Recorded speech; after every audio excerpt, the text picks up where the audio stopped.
সর্বশেষ সংবাদ সবার আগে জানতে আমাদের সঙ্গেই থাকুন। শুরুতেই জানিয়ে দেব প্রধান প্রধান শিরোনাম। জানিয়ে দিব আমাদের হাতে থাকা সর্বশেষ গুরুত্বপূর্ণ আপডেট সংবাদ। সরকারকে পরাজয় বরণ করতেই হবে, সরকারকে হুঁশিয়ারি করলেন বিএনপির মহাসচিব মির্জা ফখরুল ইসলাম আলমগীর। এরপর জানিয়ে দিব দলীয় সিদ্ধান্ত অমান্য করে উপজেলায় ভোটে 64 নেতাকে শোকজ দিল বিএনপি। সন্তোষজনক জবাব না পেলে আগামী সপ্তাহে এই নেতাকর্মীদেরকে বহিষ্কার করবে বিএনপি।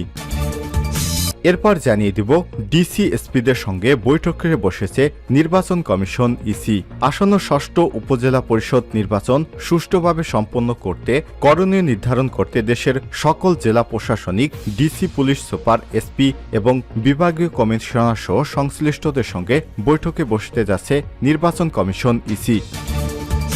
এদিকে পিরোজপুরে ছাত্রলীগ কর্মীকে পিটিয়ে হত্যা মামলায় 2 আসামি গ্রেপ্তার। পিরোজপুরে পূর্ব শত্রুতার জের ধরে পিটিয়ে সৈয়দ রাসেল নামের এক ছাত্রলীগ কর্মীকে হত্যায় অভিযুক্ত 2 আসামিকে গ্রেপ্তার করেছে পুলিশ। জানিয়ে দিব সন্তানকে নিয়ে ট্রেনের নিচে ঝাঁপ দিলেন মা। চাঁদপুরের হাজীগঞ্জে এক মা তার 1 বছরের শিশু সন্তান আব্দুর রহমানকে সঙ্গে নিয়ে ট্রেনের নিচে ঝাঁপ দিয়েছেন। তার নাম তাহমিনা, বয়স 23। বুধবার 24 এপ্রিল বিকেলে চাঁদপুর লাকসাম রেলপথের হাজীগঞ্জ উপজেলার মকিমাবাদ এলাকায় এই ঘটনা ঘটে। ঘটনাস্থল থেকে 2 জনের মরদেহ উদ্ধার করেছে পুলিশ। এবং সর্বশেষ জানিয়ে দিব 1 সপ্তাহের মধ্যেই পরমাণু অস্ত্র পাবে ইরান। ইরানের পরমাণু অস্ত্র নিয়ে যেন কৌতূহলের শেষ নেই পশ্চিমা দেশগুলোর। চলমান হামাস ইসরায়েল যুদ্ধের মধ্যে তেহরানের পারমাণবিক কর্মসূচি নিয়ে বেশ উদ্বিগ্ন ইহুদিবাদী ইসরায়েলও। এরই মধ্যেই মধ্যপ্রাচ্যের শিয়া সংখ্যাগরিষ্ঠ দেশটির পরমাণু অস্ত্র লাভের সম্ভাবনা নিয়ে জোরালো আলোচনা শুরু করেছে পশ্চিমা সংস্থাগুলো। এমন পরিস্থিতিতে ইরানের পরমাণু বোমা তৈরির সময়সূচি নিয়ে বিস্ফোরক মন্তব্য করেছে জাতিসংঘের আন্তর্জাতিক পরমাণু শক্তি সংস্থার প্রধান। তাহলে কি আগামী সপ্তাহে পরমাণু বোমা পেতে চলেছে ইরান? এই ভয়ে ইহুদিবাদী ইসরায়েলের কাঁপন শুরু হয়ে গেছে। প্রিয় দর্শক, এতক্ষণ শুনছিলেন সংবাদ শিরোনাম, এবারে বিস্তারিত। তবে তার আগে দর্শক, আপনি কোন জেলা থেকে আমাদের সংবাদটি দেখছেন কমেন্ট করে জানিয়ে দিন এই সংবাদ সম্পর্কে আপনার মূল্যবান মতামত। প্রিয় দর্শক, আপনি যদি আমাদের চ্যানেলে নতুন হয়ে থাকেন, ভিডিওটি দেখতে দেখতে চ্যানেলটি সাবস্ক্রাইব করে রাখুন, যাতে করে আমাদের লেটেস্ট আপডেট সংবাদগুলো সবার আগে আপনার কাছে পৌঁছে যায়। এবারে বিস্তারিত। সরকারকে পরাজয় বরণ করতেই হবে বলছেন মির্জা ফখরুল। আওয়ামী লীগ সরকার যতদিনে অত্যাচার নির্যাতন করুক না কেন, জনগণের কাছে তাদের পরাজয় বরণ করতেই হবে বলে এমন মন্তব্য করেছে বিএনপির মহাসচিব মির্জা ফখরুল ইসলাম আলমগীর। বুধবার 24 এপ্রিল রাতে পৃথক বিবৃতিতে এসব মন্তব্য করেছেন তিনি। যুবদলের সাবেক সভাপতি সাইফুল আলম নীরবকে জেলগেট থেকে গ্রেপ্তার এবং খুলনা জেলা বিএনপির সদস্য সচিব SM মনিরুল হাসান বাপ্পি সহ 30 জন নেতাকর্মীকে কারাগারে পাঠানোর ঘটনায় গভীর উদ্বেগ প্রকাশ করে গণমাধ্যমে এই বিবৃতি দিয়েছেন মির্জা ফখরুল। বিবৃতিতে বিএনপির মহাসচিব বলেন, প্রহসনমূলক দ্বাদশ জাতীয় সংসদ নির্বাচনের পর অবৈধভাবে রাষ্ট্র ক্ষমতা দখলকারী আওয়ামী শাসক গোষ্ঠী গোটা দেশকেই এখন ভয়াবহ জুলুমের নগরীতে পরিণত করেছে। পুরো দেশকেই বৃহৎ কারাগারে রূপান্তরিত করেছে সরকার। কেবল সাইফুল আলম নীরবই নয়, তার মতো হাজার হাজার নেতাকর্মীকে জামিন লাভের পরও কারাফটক থেকে নিত্য নতুন ভুয়া মামলায় গ্রেপ্তার দেখিয়ে কারারুন্তীন করা হচ্ছে। আরও বলা হয়, আমি কর্তৃত্ববাদী সরকার এখন দেশ বিদেশে ধিক্কৃত এবং সমালোচিত হলে কোনো কিছুই তোয়াক্কা করছে না। এই সরকার দেশের জনগণ সহ বিরোধী দল এবং মদের নেতাকর্মীদের উপর অত্যাচার নিপীড়ন অব্যাহত রেখেছে। তবে নিষ্ঠুর এই অবৈধ আমি সরকারকে জনগণের শক্তির কাছে পরাজয় বরণ করতেই হবে। তিনি বলেন, মিথ্যা ও বানোয়াট মামলায় আদালত দিয়ে ফরমায়েশি সাজা প্রদান সহ জামিন নামঞ্জুর করে বিরোধী নেতাকর্মীদের কারাগারে পাঠানোর মাধ্যমে দখলদার আওয়ামী সরকার দেশে বাকশালী শাসন কায়েম করেছে। এ সময় সাইফুল আলম নীরব সহ উপরে উল্লেখিত নেতাদের নিঃশর্ত মুক্তির জোর আহ্বান জানান মির্জা ফখরুল। দলীয় সিদ্ধান্ত অমান্য করে উপজেলার ভোটে 64 নেতাকে শোকজ বিএনপির। বিএনপির দলীয় সিদ্ধান্ত অমান্য করে আসন্ন উপজেলা পরিষদের প্রথম ধাপের ভোটে অংশ নেয়া 64 নেতাকে শোকজ করেছে বিএনপি। মঙ্গলবার রাত থেকে বুধবার রাত পর্যন্ত নয়াপল্টনে বিএনপির কেন্দ্রীয় দপ্তর থেকে পাঠানো শোকজের চিঠিতে তাদের 48 ঘণ্টার মধ্যে সময় দিয়ে জবাব দিতে বলা হয়েছে। শোকজের জবাব অসন্তোষজনক না হলে কেউ জবাব না দিলে তাদের দলের প্রাথমিক সদস্যসহ সব পদ থেকে বহিষ্কার করা হবে। চেয়ারম্যান, ভাইস চেয়ারম্যান পদে ভোটের মাঠে রয়েছে এসব নেতা। আগামী সপ্তাহে তাদের বহিষ্কার করা হতে পারে। বিএনপির সূত্র থেকে জানা গেছে এসব তথ্য। তবে নাম প্রকাশ না করা সত্ত্বে বিএনপির স্থায়ী কমিটির একজন নেতা যুগান্তরকে বলেছে, শোকজ করার কারণ হলো তাদেরকে আরও একটি সুযোগ দিতে চায় দল। এর মধ্যে যদি কেউ ভোটে না যাওয়ার সিদ্ধান্ত নেয় তার বিরুদ্ধে ব্যবস্থা নেওয়া হবে না। উপজেলা পরিষদ নির্বাচনে প্রথম ধাপের ভোট হবে আগামী 8 মে। বর্তমান সরকার এবং নির্বাচন কমিশনের অধীনে কোনো নির্বাচনে না যাওয়ার সিদ্ধান্ত নিয়েছে বিএনপি। এরই অংশ হিসেবে দ্বাদশ জাতীয় সংসদ নির্বাচনের পর এবার উপজেলা পরিষদ নির্বাচনও বর্জন করেছে দলটি। উপজেলা পরিষদ নির্বাচনে প্রথম ধাপের ভোটে অংশ নেওয়া পদধারী নেতাদের বিরুদ্ধে সাংগঠনিক ব্যবস্থা নেওয়ার সিদ্ধান্ত হয়েছে। 64 পদধারী নেতার মধ্যে মঙ্গলবার রাতে 38 নেতাকে শোকজে চিঠি পাঠানো হয়েছে। বুধবার রাত 8টা পর্যন্ত আরও 26 নেতাকে চিঠি দেওয়া হয়েছে।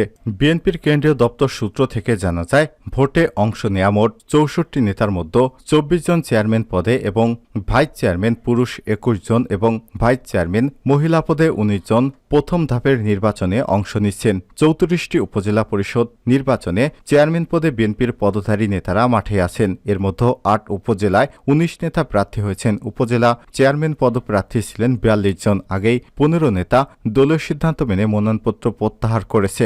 দল থেকে পূর্ব ঘোষিত বহিষ্কৃত এমন প্রার্থী 4 জন। এর মধ্যে আবার একজন দল পরিবর্তন করেছে। ভাইস চেয়ারম্যান পুরুষ পদে প্রার্থী হয়েছে 24টি উপজেলায়। এর মধ্যে 4টি উপজেলায় 10 নেতা ভোটে রয়েছে। মোট 30 জন প্রার্থী মনোনয়নপত্র জমা দিলেও 9 নেতা প্রত্যাহার করে নেয়। ভাইস চেয়ারম্যান মহিলা পদে 19টি উপজেলায় প্রার্থী হয়েছে 20 নেতা। এর মধ্যে একজন প্রত্যাহার করে নিয়েছে। এখনও ভোটে আছে 19 নেতা। বিএনপি সিনিয়র যুগ্ম মহাসচিব অ্যাডভোকেট রুহুল কবির রিজভী আহমেদ স্বাক্ষরিত শোকজ চিঠি 64 নেতাকেই দেওয়া হয়েছে। চিঠিতে বলা হয়েছে, গত 15 এপ্রিল বিএনপির জাতীয় স্থায়ী কমিটির সভায় আসন্ন উপজেলা পরিষদ নির্বাচন বর্জন করার সিদ্ধান্ত গৃহীত হয়েছে। বিএনপির নেতা হিসেবে আপনি দলীয় সিদ্ধান্ত অমান্য করে উপজেলা নির্বাচনে প্রার্থিতা প্রত্যাহার করেননি। নির্বাচনে প্রতিদ্বন্দ্বিতা করার অপরাধে আপনার এহেন মনোবৃত্তি সম্পূর্ণরূপে দলীয় শৃঙ্খলা পরিপন্থী এবং দলের প্রতি চরম বিশ্বাসঘাতকতা। সুতরাং দলের সিদ্ধান্ত উপেক্ষা করে জালিয়াতির নির্বাচনে অংশগ্রহণের জন্য আপনার বিরুদ্ধে কেন দলের গঠনতন্ত্র মোতাবেক সাংগঠনিক ব্যবস্থা গ্রহণ করা হবে না তা 48 ঘণ্টার মতো যথাযথ কারণ দর্শিয়ে লিখিত জবাব দিতে দলের ভারপ্রাপ্ত চেয়ারম্যান বরাবর নির্দেশ দেওয়া হলো। ডিসি-এসপিদের সঙ্গে বৈঠকে বসেছে নির্বাচন কমিশন ইসি। আসন্ন 6ষ্ঠ উপজেলা পরিষদ নির্বাচন সুষ্ঠুভাবে সম্পন্ন করতে করণীয় নির্ধারণের জন্য দেশের সকল জেলা প্রশাসক, ডিসি এবং পুলিশ সুপার, এসপি, বিভাগীয় কমিশনার সহ সংশ্লিষ্টদের সঙ্গে বৈঠকে বসতে যাচ্ছে নির্বাচন কমিশন ইসি। আলমগীর, আগামী বৃহস্পতিবার 25 এপ্রিল বেলা 11টায় নির্বাচন কমিশন সচিবালয়ে এই বৈঠক অনুষ্ঠিত হবে। ইসি উপসচিব মোহাম্মদ আতিয়ার রহমান ইতিমধ্যে সংশ্লিষ্টদের যথাসময়ে বৈঠকে উপস্থিত থাকার নির্দেশ দিয়েছে। এতে উল্লেখ করা হয়, 6ষ্ঠ উপজেলা পরিষদ সাধারণ নির্বাচনে উপজেলার সকল বিভাগীয় কমিশনার, রেঞ্জের উপপুলিশ পরিদর্শক, জেলা প্রশাসক, আঞ্চলিক নির্বাচন কর্মকর্তা এবং পুলিশ সুপারের উপস্থিতিতে 25 এপ্রিল বেলা 11টায় নির্বাচন কমিশন সচিবালয়ে একটি সভা অনুষ্ঠিত হবে। প্রধান নির্বাচন কমিশনার সিসি কাজী হাবিবুল আওয়ালের সভাপতিত্বে অনুষ্ঠিত সভায় নির্বাচন কমিশনারগণ, নির্বাচন কমিশন সচিবালয়ের সচিব এবং সংশ্লিষ্ট অন্যান্য কর্মকর্তাগণ উপস্থিত থাকবেন। নির্দেশনাটি জনপ্রশাসন মন্ত্রণালয়, জননিরাপত্তা বিভাগের সিনিয়র সচিব, মন্ত্রিপরিষদ বিভাগের সচিব, মহাপুলিশ পরিদর্শক, সকল বিভাগের কমিশনার, উপ মহাপুলিশ পরিদর্শক, সকল ডিসি এসপিদের পাঠানো হয়েছে। প্রথম ধাপে তফসিল অনুযায়ী আগামী 8 মে দেশের 150টি উপজেলায় ভোট গ্রহণ করা হবে। এই ধাপের নির্বাচনের প্রচার চলছে। প্রতিদ্বন্দ্বিতায় রয়েছে 1693 জন প্রার্থী। দ্বিতীয় ধাপে তফসিল অনুযায়ী বর্তমান আপিল গ্রহণের কার্যক্রম চলছে। মনোনয়নপত্র দাখিল করেছে 2055 জন। আপিল নিষ্পত্তি হবে 27 থেকে 29 এপ্রিল। প্রার্থিতা প্রত্যাহারের শেষ সময় 30 এপ্রিল। প্রতীক বরাদ্দ 2 মে। আর 161টি উপজেলায় ভোট গ্রহণ হবে 21 মে। দ্বিতীয় ধাপে তফসিল অনুযায়ী মনোনয়ন ফরম জমা শেষ তারিখ 2 মে। মনোনয়নপত্র যাচাই বাছাই 5 মে। রিটার্নিং কর্মকর্তার বিরুদ্ধে আপিল 6 থেকে 8 মে। আপিল নিষ্পত্তি 9 থেকে 11 মে। প্রার্থিতা প্রত্যাহারের শেষ দিন 12 মে। প্রতিদ্বন্দ্বী প্রার্থীদের মাঝে প্রতীক বরাদ্দ 13 মে এবং ভোট 29 মে। এই ধাপে 112 উপজেলায় ভোট হবে। চতুর্থ ধাপে তফসিল অনুযায়ী আগামী 5 জুন 55 উপজেলায় ভোট গ্রহণ করা হবে। মনোনয়নপত্র দাখিলের শেষ সময় 9 মে, বাছাই 12 মে। বাছাইয়ের বিরুদ্ধে আপিল 13 থেকে 15 মে, আপিল নিষ্পত্তি 16 থেকে 18 মে। প্রার্থিতা প্রত্যাহারের শেষ সময় 11 মে, প্রতীক বরাদ্দ 20 মে।